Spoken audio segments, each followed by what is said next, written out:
नमस्कार, हिम जन जागरूक में आप सभी का स्वागत है।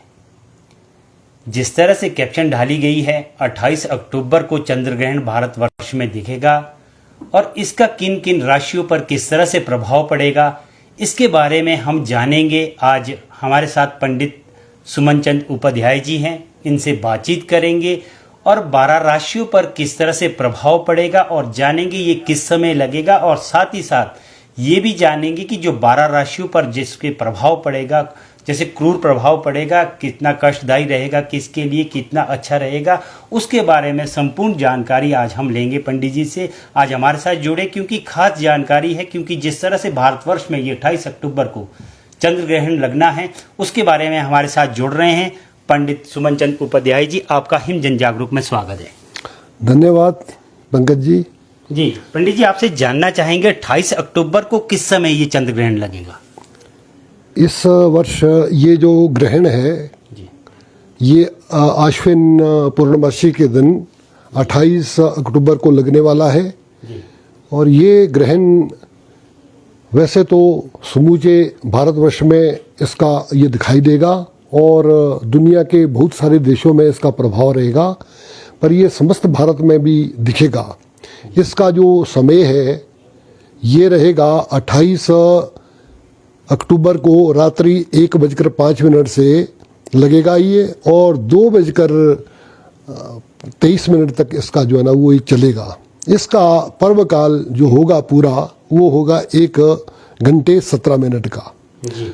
ये ग्रहण क्योंकि शनिवार को लग रहा है और इसका जो है ना वो शनिवार को जो सूतक प्रारंभ होगा वो होगा दिन में अपराह्न 4:05 से इसका सूतक लग जाएगा, और सूतक के बाद भी इसका जो है ना वो कई बारी कुछ जो लोग हैं इसका जो है ना वो करते हैं, नियम करते हैं, उसमें भोजन इत्यादि नहीं करते हैं, परंतु पर्व काल का जो समय होता है उसमें जो है ना वो इसमें खान पान का निषेध रहता है। अपवाद के लिए ये है कि जैसे बुजुर्ग लोग हैं या कोई बीमार है लोग हैं, वो उस समय जो है ना वो भोजन इत्यादि कर सकते हैं। जी, आपने बताया कि जिस तरह से बताया कि इसका जो समय काल जो शुरू हो जाएगा लगभग 4 बजे के आसपास शुरू हो जाएगा, क्योंकि भारतवर्ष में ये भी देखा गया कि यहाँ देवी देवताओं का वास ज़्यादा रहता है। हिमाचल जो हमारी पावन भूमि है, यहाँ पर आस्था ज़्यादा रहती है ऐसी चीज़ों पर। और साथ में जानना चाहेंगे, अगर 4 बजे गर्भवती कोई महिला है या कोई और है, वो भोजन का क्या समय रहेगा? जिस तरह से आपने बताया कि 4 बजे से पहले भोजन कर ले, वो सब पर ये नियम लागू रहेगा? जिस तरह से आपने बताया कोई बीमार व्यक्ति है, कोई बूढ़ा व्यक्ति है, चलो वो उस पर कर सकता है, अदरवाइज अगर ऐसे और अन्य जो स्वस्थ लोग हैं उनके लिए क्या 4 बजे अंतिम समय रहेगा भोजन का? पंकज जी, ऐसा है, ये जो सूतक जब लग जाता है ग्रहण का, तो ये उस वक्त मतलब कई लोग करते हैं जो मतलब है पूरे धार्मिक विचार वाले हैं और हमारे जो है ना जो नियम करते हैं, परंतु वृद्धजन और बालक ये जो है ना भोजन कर सकते हैं, क्योंकि ये ग्रहण रात्रि को लगना है तो ये रात्रि भोजन कर सकते हैं। और जो इसका नियम करते हैं उनको जो है ना 4 बजे से पहले ही भोजन कर लेना चाहिए। और क्योंकि ये ग्रहण शनिवार को लग रहा है और मेष राशि पर लग रहा है, अश्विनी नक्षत्र में लगेगा, और क्योंकि ये शनिवार को लगने वाले जो ग्रहण है ये चंद्र ग्रहण है, इसमें जो मतलब है ये भौगोलिक जो परिस्थिति रहती है, तो उस तरह से ये जो है ना वो मतलब है ये क्षोभ उत्पन्न करता है, क्योंकि चंद्रमा का जो संबंध है वो सीधा जो है ना वो ज्वार भाटा इत्यादि, और इस तरह की जो है ना वो भौगोलिक स्थिति में काफ़ी जो है ना वो ये परिवर्तन आता है इसमें इस तरह का। और क्योंकि ये चंद्र ग्रहण है तो ये राजनीतिक जो लोग हैं ये भी जो है ना अपनी जो है ना वो वाणी का जो संयम है इसकी मर्यादा को जो है ना भूल जाते हैं। इससे जो है ना वो क्या होता है कि सामरिक जो मतलब है वो उथल पुथल है वो ज़्यादा बढ़ती है, और कई जो है ना यवन और मुस्लिम जो राष्ट्र है आपस में जो है ना वो युद्ध विभीषिका की तरफ जो है ना ज़्यादातर जो है ना अग्रसर होंगे। इसका जो है ना प्रभाव इस तरह से भी रहेगा। जी, अच्छा सर, साथ साथ आपसे जानना चाहेंगे कि 12 राशियों पर किस किस तरह से इसका प्रभाव पड़ने वाला है, किसको ये 12 राशि में शुभ फल देगा और किसको यहाँ पर हानि दे सकता है? ये ग्रहण क्योंकि मेष राशि और अश्विनी नक्षत्र में लग रहा है, तो मेष राशि के जो जातक हैं उनके लिए ये विशेष करके कष्टप्रद रहेगा।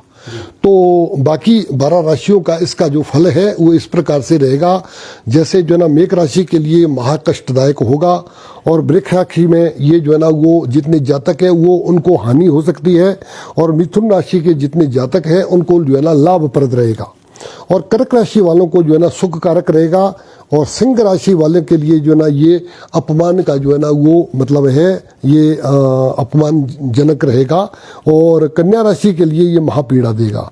तुला राशि पर ये परस्पर जो है ना पति पत्नी के जो है ना लिए जो है ना वो महाकष्ट दायक रहता है, और जो वृश्चिक राशि वाले हैं उनके लिए सुख कारक रहेगा, और धन राशि वालों के लिए जो है ना ये चिंता कारक जो है ना वो रहेगा, और मकर राशि के लिए जो है ना इसमें कष्ट कारक रहेगा, और कुंभ राशि वालों के लिए धन लाभ, और मीन राशि वालों के जातक के लिए ये हानिकारक रहेगा। इस प्रकार का 12 राशियों का इसका फल रहेगा। जी पंडित जी, आपने बताया 12 राशियों का किस तरह से इनको फल मिलेगा और किस तरह से नुकसान भी रह सकता है। अगर जिन राशियों को यहाँ पर इसका कुप्रभाव पड़ेगा, वो राशि उस समय क्या करे जिस समय चंद्र ग्रहण लगा होगा, या उससे पहले कोई अगर नियम है इस कुप्रभाव से बच सके, या कुछ जिस तरह से हानि होनी है किसी के लिए कष्टदायक है उससे किस तरह से बचा जा सकता है? कोई इस तरह का नियम है, कोई ऐसे मंत्र है कुछ आपके इसमें ज्योतिष में क्या इसके लिए उपाय है? हमारे शास्त्रों में इसके ग्रहण काल में बहुत मतलब है, ग्रहण का जो पर्व काल होता है ये बहुत ही मतलब है ये एक मतलब पुण्य काल माना गया है। इसमें जितनी भी गंगा इत्यादि नदियां हैं, इसका जो जल है वो बड़ा पवित्र माना जाता है, और कई लोग जो है ना वो तीर्थों में जाकर के इस पर्व काल में स्नान भी करते हैं। जो तीर्थों पर नहीं जा सकते हैं उनको घर में भी अपना जो जब स्नान करना है उसमें गंगा जल और तिल इत्यादि डालना चाहिए, उससे स्नान करना चाहिए, और पर्व काल में अधिक से अधिक जो है ना भगवान के नाम का जप करना चाहिए। जो भी आपको कोई गुरु मंत्र का जाप करता है, कोई अपने इष्ट देवता का जाप करता है, और वैसे तो बहुत सारे मतलब है वो मंत्र होते हैं, परंतु इसमें जो है ना वो जैसे ये चंद्रमा का है तो इसमें जो है ना चंद्रमा के बीज मंत्र का जो जप है ओम श्राम श्रीं श्रों सह चंद्रमसे नमः, इस प्रकार का जो है ना जप चंद्रमा के बीज मंत्र का कर सकते हैं, जो कि मतलब है पुण्यदायी होता है। और इससे साथ साथ में इसमें जो है ना दान का भी बड़ा महत्व होता है। जैसे कई लोग जो है ना वो तुला दान भी इसमें करते हैं, वो जो है ना इससे भी महाकष्ट जो है ना वो दूर होता है। परंतु अगर नहीं कर सकते तुला का दान तो सप्त अन्न का जो है ना दान करना चाहिए, और दान करने से जो है ना इसके क्रूरत्व का जो है ना वो जो ना प्रभाव है वो बहुत कम हो जाता है। और भी प्रकार की जो है ना वो मतलब है इसमें बहुत सारी शास्त्रों में ये दी गई है, और जितना संभव हो करना चाहिए। जी पंडित जी, जिस तरह से ये चंद्र ग्रहण मध्य रात्रि लग रहा है तो ऐसे में दान करना शायद लोगों के लिए मुश्किल हो सकता है।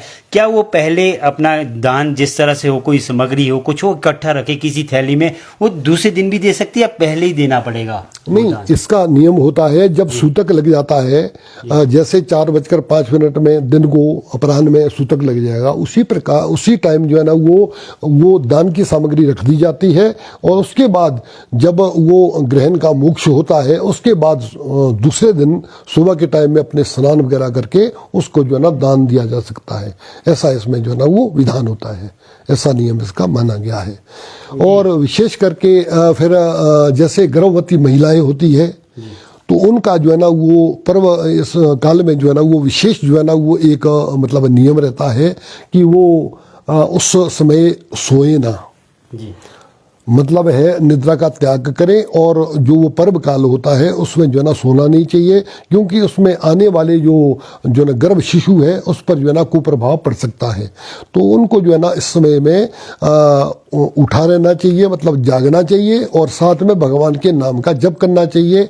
और विशेष करके अपने मतलब पेट पर जो है ना वो पंचगव्यों का जो है ना वो मतलब लेप करना चाहिए, जिसमें जो है ना वो गोमूत्र होता है और उसमें जो है ना गोबर डालते हैं और दूध दही और उसमें घी डाला जाता है, और उसका मिश्रण बना करके अपने पेट पर जो है ना वो मतलब है लेप करें। और जहाँ आपने बैठना है या सोना है वहाँ जो है ना वो जो दर्भ होता है, कुशा होता है, उसको अपने आसन के नीचे या जहाँ बैठे हुए हैं उस स्थान में रखना चाहिए। ये जो है ना वो इस कष्ट से जो है ना वो ग्रहण काल के कुप्रभाव से बचा सकता है। जी पंडित जी, साथ में जानना चाहेंगे एक दफ़ा और लास्ट में कि जो ये समय रात्रि का है किस समय का रहेगा, और जो ये चंद्र ग्रहण इसके बाद आगे कब लगेगा?